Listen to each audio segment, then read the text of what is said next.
Que Dieu vous bénisse et que la grâce de Dieu soit avec toutes les personnes qui me suivent. Chrétiens comme musulmans, je vous salue, moi votre frère, le frère Jérémie d'Almeida Wycliffe, serviteur de Dieu, mais aussi un prédicateur de l'évangile. Aujourd'hui, je vais répondre de façon rapide à nos amis musulmans qui ont des difficultés à comprendre ce qui est écrit dans Matthieu chapitre 27 à partir du verset 47 à 46.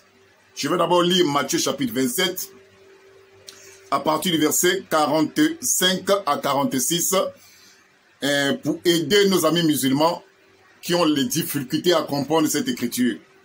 Dans Matthieu chapitre 27 à partir du verset 45, d'abord il est écrit: depuis la 6e heure jusqu'à la 9e heure, il y eut des ténèbres sur toute la terre. Et vers la 9e heure, Jésus s'écria d'une voix forte: Eli, Eli, lama sabachthani, c'est-à-dire, mon Dieu, pourquoi m'as-tu abandonné? Alors les amis musulmans ont posé la question sur la base de ce verset, là où Jésus disait: mon Dieu, pourquoi m'as-tu abandonné? Alors les musulmans ont dit: mais si Jésus est Dieu, pourquoi s'adresse-t-il encore à un autre Dieu disant: mon Dieu, pourquoi m'as-tu abandonné? Alors les musulmans veulent connaître à qui Jésus s'adressait. Parce qu'il dit que vous les chrétiens, vous avez l'habitude de dire: Jésus est Dieu, Jésus est Dieu. Voici Jésus à la croix qui est en train de s'adresser encore à un autre Dieu disant: mon Dieu, pourquoi m'as-tu abandonné? Qui est le Dieu dont Jésus était en train de s'adresser? Il est qui ce Dieu-là? Je tiens d'abord à dire ceci de façon rapide. Il y a un verset de la Bible dans le psaume 119, à partir du verset 130, qui dit que la révélation de tes paroles est claire et elle donne l'intelligence. Le problème, ce n'est pas de lire, mais le problème, c'est de comprendre.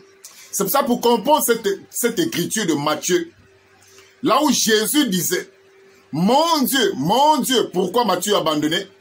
Matthieu chapitre 27, à partir du verset 45 et le verset 46. Mes frères, vous devez d'abord aller dans la prophétie, là où la prophétie a été donnée. Là où cette prophétie a été donnée, pour comprendre, pour avoir la clé, la compréhension de cette écriture, il faut retourner dans l'Ancien Testament, là où cette prophétie a été donnée. C'est pour ça que si nous prenons le psaume 22, le psaume 22, à partir du verset 2, écoutez, le psaume 22, à partir du verset 2, mon Dieu, pourquoi m'as-tu abandonné? Écoutez maintenant. Ça, c'est très important. Et t'éloignes-tu sans me secourir, sans écouter mes plaintes? Et t'éloignes-tu sans me secourir, sans écouter mes plaintes? Donc, lorsque Jésus-Christ était à Golgotha, parce que selon 1 Pierre chapitre 2, à partir du verset 24, il est écrit que Jésus a porté nos péchés dans son corps sur le bois. Lisez cela, je n'invente rien du tout. C'est 1 Pierre chapitre 2, à partir du verset 24. Donc, lorsque Jésus a porté les péchés, on va faire rapidement une deuxième vidéo.